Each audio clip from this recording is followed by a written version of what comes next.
Hello বন্ধুরা, কেমন আছো তোমরা সবাই? আশা করছি সবাই খুব ভালো আছো। আমি দীপা, আমার নতুন আরও একটি ঝলমলে ভিডিওতে তোমাদের সকলকে জানাই অনেক স্বাগত, অনেক ভালোবাসা। আজকে হচ্ছে রবিবার আর বাড়িতে কিন্তু লোকজন চলেই এসছে। তো তোমাদেরকে তো জানিয়েছিলাম, তো ওদের আস্তে আস্তে কিন্তু অনেকটাই রাত হয়ে গেছিলো, সেই জন্য তো ভিডিও শেয়ার করতে পারিনি। আর আজকে তো রবিবার, সকালে যেরকম বিছানার চাদর প্রতি সপ্তাহে চেঞ্জ করে থাকি, আজকেও ঠিক সেভাবেই চেঞ্জ করে নিই।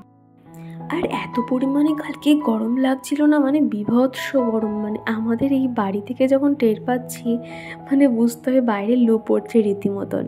তো এই বিছানাতে চিকুর পাপা আর ওর চিকুর মামা মেশো সবাই শুয়েছিল, আমরা কিন্তু পাশের রুমে নিচে শুয়েছিলাম।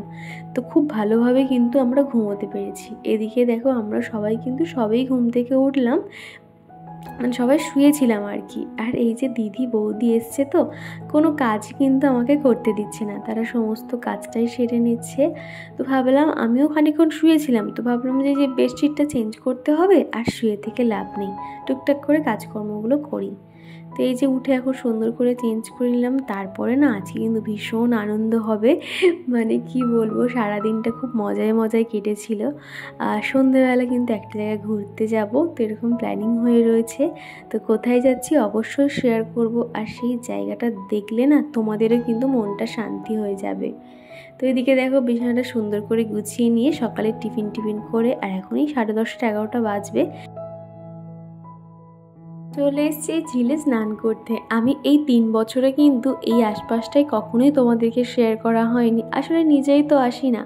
তো এই যে এখন এই যে আমার দিদির ছেলে এবং দাদা স্নান করছে, মানে ওকে সাঁতার শেখাচ্ছে। ও যে কী আনন্দ পেয়েছে কি বলবো, বাড়িতে তো এরকম কোনো ঝিল বা পুকুর কিছু নেই, তো ভীষণ আনন্দ করছে, এখানে সাঁতার কাটছে। আমি বৌদি এখানে স্নান করবো বলে চলে এসেছি। আর কি জানো তো, ঝিলেই স্নান করা কিংবা পুকুরে স্নান করতে আমার ভীষণ পছন্দ, কিন্তু আমি খুব একটা ভালো সাঁতার কাটতে পারি না। তাও সবাই এসছে বলে কিন্তু আনন্দ করতে পারছি। আর এদিকে দেখো দৃশ্যটা মানে এত সুন্দর লাগে না, এই ভিউগুলো না মানে খুব ভালো লাগে। এতদিন পর্যন্ত কিন্তু ঘরে থেকে আমি এই জিনিসগুলো তোমাদেরকে দেখিয়েছিলাম কেমন দেখতে না দেখতে, আজকে সামনে থেকেই দেখিয়ে দিলাম। তো দুপুরে এসেই দেখলাম এদিকে কিন্তু দিদির রান্নাবান্না সমস্তটাই কমপ্লিট হয়ে গেছিলো, মানে বৌদি দিদি এরা মিলেই কিন্তু সমস্ত রান্নাবান্না করেছে, আমাকে কিছু হাতে দিতে হয়নি। তো আজকের খাবার মেনু ছিল চিকেন কষা, আর হয়েছে তোমার ডাল, বটবটি আলু ভাজা। ডাল তো যেহেতু চিকুর জন্য, ওর শরীরটা খারাপ, ওকে তো রিচ ফিচ একদমই দেবো না, সাদামাটাই আর কি দেবো। আর এদিকে না হয়েছে স্যালাড।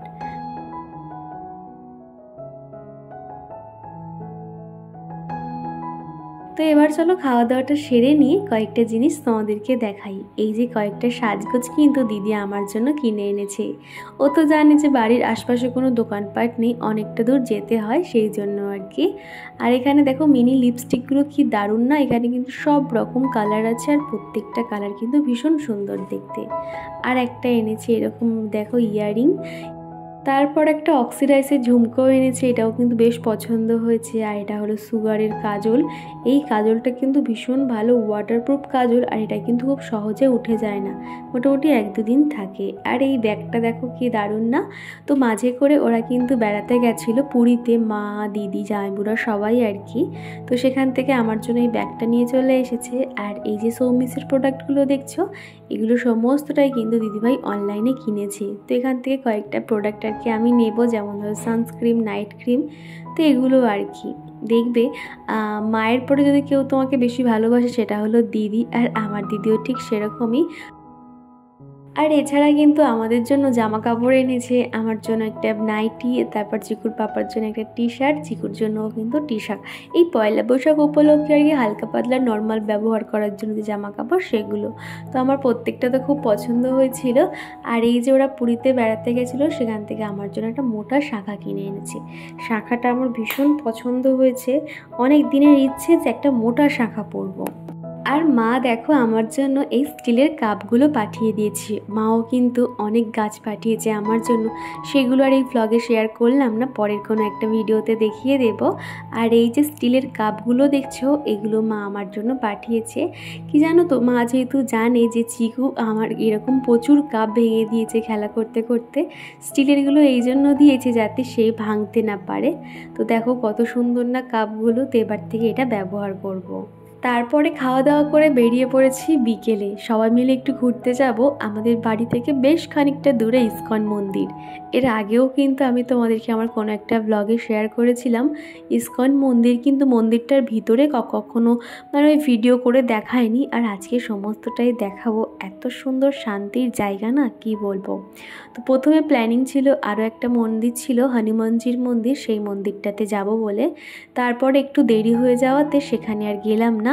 হনুমানজির মন্দিরে তোমার রাত্রে 8টা সাড়ে 8টার মধ্যে কিন্তু বন্ধ হয়ে যায়, আর অলরেডি আমরা লেট করে ফেলেছি, প্রায় 5টা সাড়ে 5টা বেজে গেছিলো। সেই জন্য সবাই মিলে প্ল্যানিং হলো আমরা গাড়ি বুক করে আমরা যাব ইসকন মন্দির। তো সেই উদ্দেশ্যে দেখো সবাই এখন গাড়িতে উঠে পড়েছি। হ্যাঁ, খুব ভালো লাগছিল এই মুহূর্তটা দেখে। আর এরই মধ্যে তো দিদি জামাইবুড়া সবাই চলে গেছে, দেখে একটু মনটা খারাপও লাগছে। প্রিয় মানুষগুলো যখন বাড়িতে আসে হইচই করে কখন যে সময়গুলো পার হয়ে যায় নিজেরাই বুঝতে পারি না। খুব ভালো সময় কাটিয়েছি, আর প্রত্যেকটা মুহূর্ত তোমাদেরকে শেয়ার করব, তোমাদেরও বেশ ভালো লাগবে। আর এই তো কথা বলতে বলতে কিন্তু আমাদের ইসকন মন্দির চলে এসেছি। তো দেখো অনেকটা সিঁড়ির পরে তারপরে কিন্তু মন্দিরটাতে উঠতে হয়। আর আমরা কিন্তু একদম সঠিক সময়ে এসেছিলাম, তখন কিন্তু মানে আরতি হচ্ছিল। আর এসেই দেখলাম কি আজকে প্রচুর লোকজন এসেছে, যেহেতু রবিবার, আর রবিবার হলেই কিন্তু একটু বেশি ভিড় হয়। আগের দিন যখন আমরা এসেছিলাম তখন কিন্তু আবার এতটা ভিড় ছিল না। তো দেখো পুরো চারিদিকে লোকজন ভর্তি, ওই সাইডটা ছেলেদের জন্য আর এই সাইডটা কিন্তু মেয়েদের জন্য। আর এখানে দুই ভাই কিন্তু তিলক কেটে নিয়েছে, আর দেখতে কত সুন্দর লাগছে না। আর চিকু তো ঘুরতে ভীষণ পছন্দ করে, এখানে এসেও কিন্তু অনেক আনন্দ করেছে।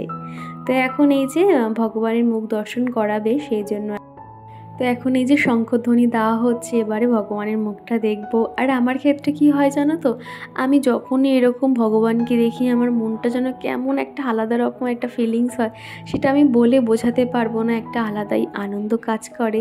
আর যখনই আমি ভগবানের কাছে নিজের মনের ইচ্ছে বা মনের যে স্বপ্ন যেটা বলবো মানে বলতে চাই না, তখন চোখের দিয়ে যেন অঝরে জল চলে আসে, কেন জানি না। শুধুমাত্র রাধা মাধব বলে নয়, আমি যখনই কোনো মায়াপুর যাই কিংবা অন্য কোনো মন্দিরে আমার সঙ্গে না এরকমটা হয়। তো এদিকে দেখো ভগবানকে কত সুন্দর সাজিয়েছে, মানে দেখে না মনটা সত্যি ভালো হয়ে গেল। আর এই সাইডে দেখছো যত মাতাজিরা রয়েছে, আর ওই সাইডে সব প্রভুরা রয়েছে।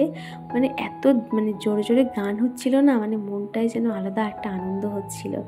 আর এই যে এখন আমি প্রণাম করছি, আমি নিজেই জানি না আমি কোথায় আছি কি করছি, একটা মানে অবাক দৃষ্টিতে ভগবানকে দেখা। আর চিকু যেহেতু দিদির কাছে রয়েছে সেই জন্য অতটাও মাথায় টেনশন ছিল না। আর এই ভিডিওটা কিন্তু এখানে করে দিয়েছে বৌদি, আমি নিজেও জানি না। তো ঠাকুর প্রণাম টনাম সেরে নিয়ে তারপরে কিন্তু আমি তোমাদেরকে আশপাশটাও ঘুরিয়ে দেখাবো। খুব ভালো মন্দির, তোমরা যারা এখন হাওড়াতে আছো বা হাওড়ার আশপাশে আছো, এই ইসকন মন্দিরটাতে একবার আসো, ঘুরে যাও, দেখবে তোমাদেরও কিন্তু বেশ ভালো লাগবে। ভাবছিলাম হয়তো তোমাদেরকে শেয়ার করতে পারবো না ভিতরে ক্যামেরা অ্যালাউ আছে কিনা। আর ভগবানের এখানে এসে না ক্যামেরা করতেও কিন্তু অতটা ভালো লাগে না, কিন্তু তারপরে দেখলাম সবাই এখানে ফটো তুলছে ভিডিও করছে, সেই জন্য আমিও করলাম।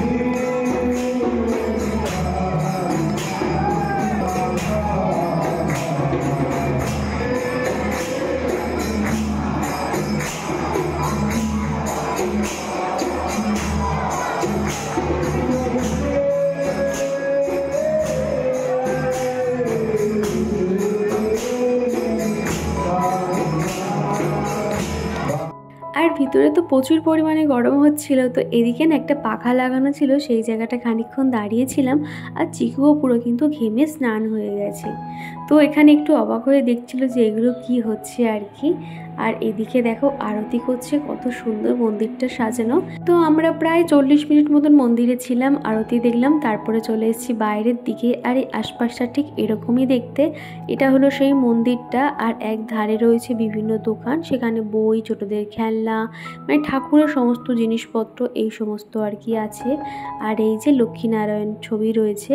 আর এই সাইডটাতে না জুতো খোলার ব্যবস্থা ছিল আর কি। আর এখানেই একটা দোকান ছিল, নিরামিষ দোকান, এখানে ভগবানের প্রসাদ বানানো হয়। এখান থেকে বাঁধাকপি চপ নিয়েছিলাম আর সিঙ্গারা নিয়েছিলাম। তো তারপরে তো বাড়ি চলে এসেছিলাম। চলো বন্ধুরা, আজকের মতো টাটা।